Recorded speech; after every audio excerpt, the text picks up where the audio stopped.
tema da mensagem: o valor de uma chamada.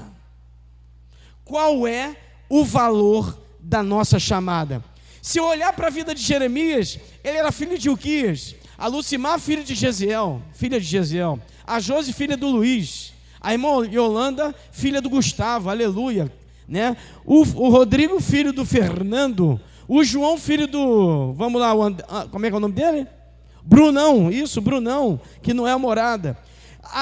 As pessoas foram chamadas, mas não por causa do chamado do seu pai, porque acabou que Deus não chama Jeremias para ser sacerdote, Deus chama Jeremias para ser profeta. Quem pode dizer glória a Deus, porque a Cátia acabou de chegar do trabalho, aleluia, acabou de chegar e Jesus é bom. Não chama ele para ser sacerdote, chama ele para ser profeta. E a Bíblia vai dizer que ele está na terra de Benjamim. Essa terra está em Ananote. Benjamim, quem era Benjamim, irmãos? Benjamim era o filho mais novo de Jacó, o único irmão materno de José. Da descendência dele veio o primeiro rei de Israel. A Bíblia vai dizer que da descendência de Benjamim veio o primeiro rei de Israel. Da descendência de Uquias veio alguém que seria profeta. E Uquias era o homem que encontrou o livro da lei. A Bíblia vai dizer que Uquias era um cara importante, Benjamim era um cara importante, que dele veio o primeiro rei de Israel, o filho mais novo de Jacó, irmão materno de José. Então a geração que veio pós-Israel, pós-Jacó, eram filhos proféticos, filhos abençoados. Eu profetizo que os seus filhos serão abençoados. Quem pode dizer glória a Deus? Depois de nós virão filhos mais abençoados. Quem pode dizer aleluia, irmãos? Benjamim era o irmão mais novo de José. Ele veio de uma descendência sacerdotal, de uma descendência profética e uma descendência de governo. Qual é o valor da sua chamada? É porque o meu pai fez isso? É porque a minha mãe fez isso? É porque o meu tataravô fez isso? É porque o meu pastor fez isso? Não, o nosso valor da chamada está naquilo que Deus nos chamou para fazer, e não está nos homens. E depois vai dizer no versículo, cadê Josias? Vai falar sobre Josias, versículo 3. Ele veio também nos dias de Jeoaquim, filho de quem? Josias. E Josias era filho de Amon, que era filho de Manassés. Olha só a geração desse povo a qual foi chamado Jeremias. Jeremias não vem simplesmente de um achado, foi colocado ali. O Senhor chama ele por causa de um chamado muito maior do que os seus antecessores, daqueles que vieram. A Bíblia vai dizer que Josias era filho de Amon, que também era filho de Manassés. E sabe o que ele era? Rei de Judá. A Bíblia vai dizer que a unção estava tão forte em Josias, Rodrigo, que ele foi chamado ao governo, ao reino, com apenas 8 anos de idade. E com 8 anos de idade, Josias convidava o povo para adorar. Ele, com 8 anos, queria ensinar adoração. A Bíblia vai dizer que lhe veio também os dias de Jeoaquim, filho de quem? Josias. Eu estou em Jeremias 1, Kátia, capítulo 1, versículo de 1 a 5. A Bíblia vai dizer que Josias tem uma geração pós ele. E Jeoaquim é um das gerações de Josias. Jeoaquim, filho de Josias. Esse nome dele é egípcio. Eu quero falar dos nomes para a gente chegar no ápice dessa palavra. E Jeoaquim era filho de Josias e ele carregava o nome egípcio.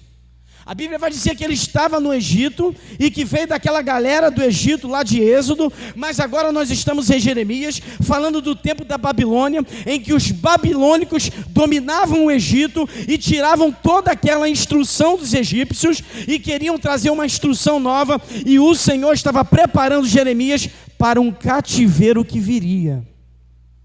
Esse cativeiro era uma luta política, uma luta de várias coisas que estavam acontecendo. E a Bíblia diz que Jeoaquim, filho de Josias, era, no seu nome original, no nome de Judá, vai dizer que ele era Eliaquim, Deus levanta rápido.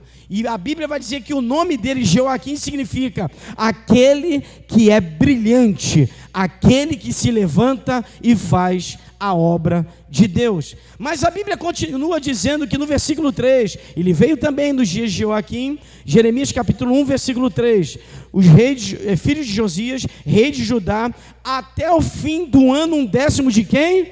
Zedequias. Quem é Zedequias? É o último rei de Judá. Filho de quem? Josias, meu Deus.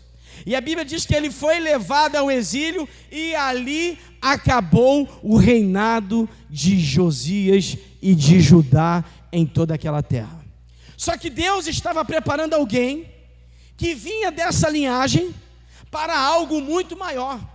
Deus estava preparando alguém que viu tudo sendo fechado, tudo sendo encerrado, as portas estavam se fechando, as pessoas estavam sendo presas, a doença sobreveio sobre o Brasil em 2020, as pessoas se esconderam dentro de casa, mas a Bíblia diz que levantou Jeremias, e no versículo 4 diz: assim veio a mim a palavra do Senhor, dizendo: antes que eu te formasse no ventre, eu te conheci, e antes que saísse da madre, te santifiquei, e as nações eu te dei por profeta. Deus não estava levantando mais sacerdotes, Deus não estava levantando mais reis, Deus não queria levantar príncipes, Deus não queria levantar ministros de louvor, Deus não queria levantar pastores, Deus não queria levantar levitas, Deus queria levantar profetas. Porque o que está faltando nos dias de hoje são de profetas. O que está precisando nos dias de hoje de pessoas que dizem: assim diz o Senhor. Eu estava vendo um podcast, acho que chamado Forte, da Karina Bach. Não sei se os irmãos já viram. A Karina Bach tem um podcast chamado Forte, Forte Demais, alguma coisa assim. E vai dizer que ela leva o pastor Paulo Júnior, aquele louco. Pastor Paulo Júnior, que anteriormente pastor Paulo Júnior estava falando que ele era viciado em cocaína. Pastor Antônio Júnior, com 5 anos, viu seu pai sendo morto, na frente dele sendo eletrocutado, morto ali na frente do filho. A Bíblia vai dizer, ou melhor, a história vai dizer que Jeremias é chamado, e a Bíblia vai dizer que esse profeta, ele foi chamado antes que o Senhor formasse no ventre da sua mãe. Havia um chamado para Jeremias antes de todas as coisas. E eu vendo esse podcast da Karina Bach, ele vai dizer que o Senhor chamou ele para ser profeta. O Senhor chamou ele para ser aquele que diria: assim diz o Senhor. E ele falou muitas vezes, tem muita gente que não gosta de como eu prego, de como eu falo, de como eu discorro a palavra, de como eu falo algumas coisas, mas esse é o tempo de levantar profetas. Amém, Rafaela? Glória a Deus. É o tempo de sermos profetas. No versículo 4 vai dizer que assim veio a palavra do Senhor a mim, dizendo, e vai dizer que o Senhor fala com ele, com o povo caminhando para o exílio. Kátia, a situação era difícil. As pessoas estavam caminhando para o exílio e pareciam que elas estavam querendo se acostumar com aquilo que estava com poder sobre elas. Nós oramos nessa noite e profetizamos que qualquer potestade sobre a nossa família já caiu em nome do Senhor Jesus.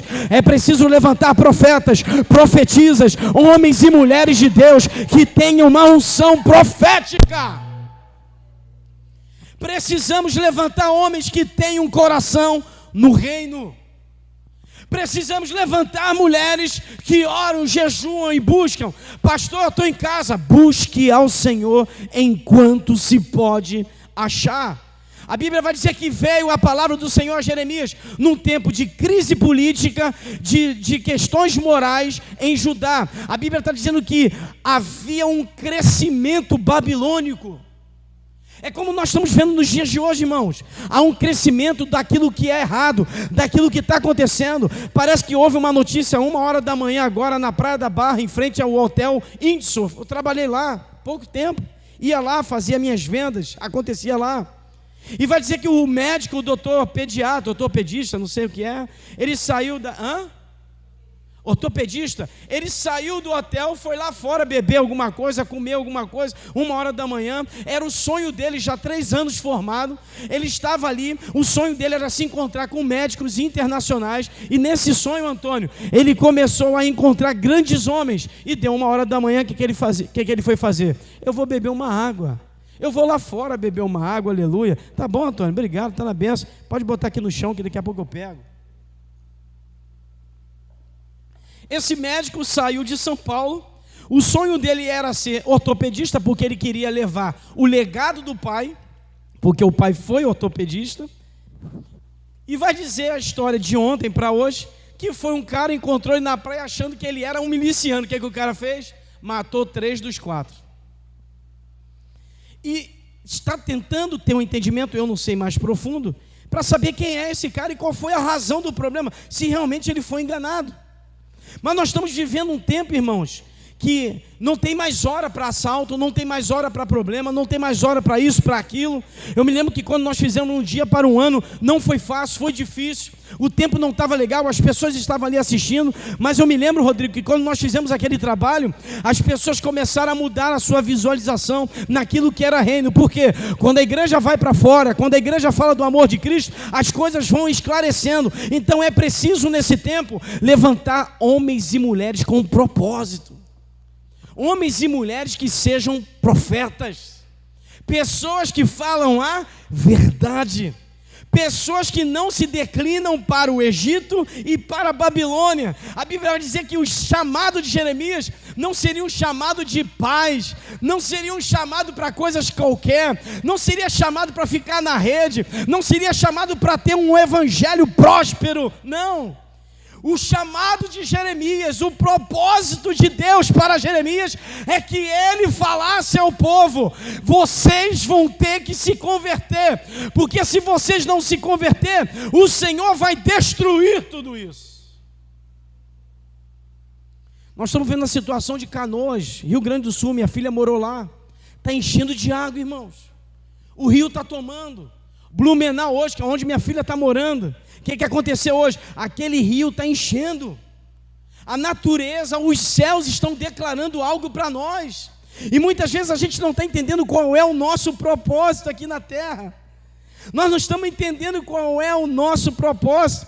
Ontem eu fui trocar, ontem ou anteontem, eu fui trocar a lente do meu farol do carro, Rodrigo, estava todo apagado, fui lá, Rafael, e botei a lente nova, e colou, e agora o farol, Antônio, está indo longe. Meu Deus, o farol está lindo, está maravilhoso, barato, e eu achando que era uma coisa absurda. Eu estava ali, uma menina me atendeu, um rapaz me atendeu, quando eu fui ver, Kátia, eu já estava dentro do carro falando de Jesus para eles. A menina trabalhando na porta já não aguentava mais ficar na porta, porque ela queria ouvir a palavra, e eu estava falando, quando Jesus me resgatou, quando nós não éramos nada, quando o Senhor me chamou para ser profeta, e hoje eu digo para você, minha filha, tudo que você fez de errado, o Senhor pode apagar hoje. Ela falou, é verdade? Pode apagar hoje. Aí o que aconteceu quando eu estava em casa antes de sair, Lucimar? A menina me ligou, oi pastor, tem algo que o Senhor esqueceu aqui. Ela não está arrumando motivo para me devolver o que eu esqueci lá. Ela está com sede da palavra.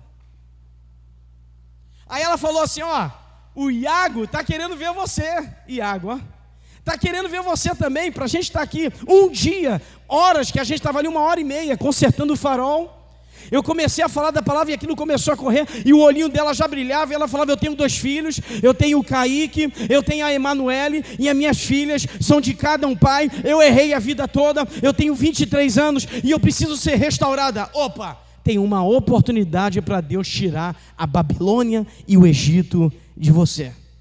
Eu imagino Jeremias sabendo, Senhor, o que é que o Senhor quer que eu faça? Jeremias, eu estou te chamando para algo maior. Acabou o tempo de reinado de Josias, Zedequias não existe mais, Joaquim não existe mais, esse povo não vai fazer mais nada. A tribo que veio de Levi, a tribo que veio daqueles que estavam lá, de Manassés, daquela turma que estava lá, não vai existir mais. E o Quias, o teu pai, foi abençoado, foi um cara que encontrou livros das leis, ele encontrou toda a lei de Moisés, entregou para o povo, ficou reconhecido. Mas apaga esse passado, porque a partir de hoje eu te chamo para ser profeta. Deus não está preocupado com o que você fez ontem, Ele está querendo saber o que você tem para hoje. Eu quero saber o que é que tem para hoje. Talvez você não vai lembrar nem o que comeu sábado passado, eu não lembro. Eu não sei nem o que eu comi ontem. Eu lembro sempre que eu estava na rua, eu comi um salgado, aleluia. Talvez você não lembre o que comeu domingo passado. Talvez você não sabe de detalhes do que aconteceu, mas a Bíblia diz que em tudo está escrito no livro da vida. O Senhor tem todos os seus passos, e a Bíblia diz que Ele vive em você. Então as suas dores são sentidas por Deus, as suas dificuldades são sentidas por Deus. O que você está precisando, você vai encontrar em Deus. Aquilo que você não tem, está em Deus. E nós vemos nessa palavra que no cativeiro, Deus levanta Jeremias para a preparação de algo pior que viria. Pastor Marcelo, por que algumas coisas estão acontecendo e parece que piora mais ainda? Porque é chegado o tempo do rei, é chegado o tempo das bodas do cordeiro, é chegado o tempo de um crescimento daquilo que é errado e de uma crise moral e política no meio cristão. Tinha um crente que profetizavam que um ia ganhar no governo, tinha outros cristãos que diziam que o outro ia ganhar. E aí, aonde está Deus? Tinha gente que não saiu da crise de 2020, que nós vivemos do vírus, né, do coronavírus, do Covid. Mas pelo contrário, quando nós estávamos aqui no meio do Covid, tinham 3 pessoas num tempo difícil. Daqui a pouco fizemos uma conferência, meu Deus, as pessoas não tinham igreja para ir e falaram: pastor, como é que o senhor vai fazer uma conferência no tempo de Covid? É no tempo de dificuldades que Deus faz se ajuntar o seu povo para um crescimento espiritual. Há um chamado para nós, irmãos. Esse chamado não vai ser fácil. Aquele batismo, o 6º batismo, lá na cachoeira, momentos difíceis que nós passamos. Quem era você e quem é você hoje? Nós estamos vivendo um tempo que o chamado é muito maior do que a nossa vontade. Mas quem foi o meu pai? Quem foi a minha mãe? Quem foi os meus familiares? Eu tinha um avô que era pastor. Eu tinha uma avó que era missionária. Não, esquece isso, pastor Marcelo. É chegado um tempo de profetizar. Eu profetizo nessa noite vitória sobre a tua família. Eu profetizo que os seus sonhos vão acontecer. Deus está colocando na tua frente a bênção e a maldição. O que você vai escolher? Deus está colocando para você falar a verdade. Pastor, eu tenho que falar a verdade? Tem que falar a verdade mesmo, nua e crua. Porque quanto mais você fala a verdade, mais o mal se afaste de você. Eu profetizo nessa noite que sejam levantados profetas, profetisas, homens e mulheres de Deus, que oram em línguas, que falam com o Senhor, que proclamam a vitória, que vão falar a verdade, doa quem doer. Nós iremos pregar a verdade, e essa verdade será pregada com chuva, sem chuva, com sol, sem sol, no tempo fácil, no tempo difícil, com dinheiro, sem dinheiro, não importa o tempo, a igreja vai pregar.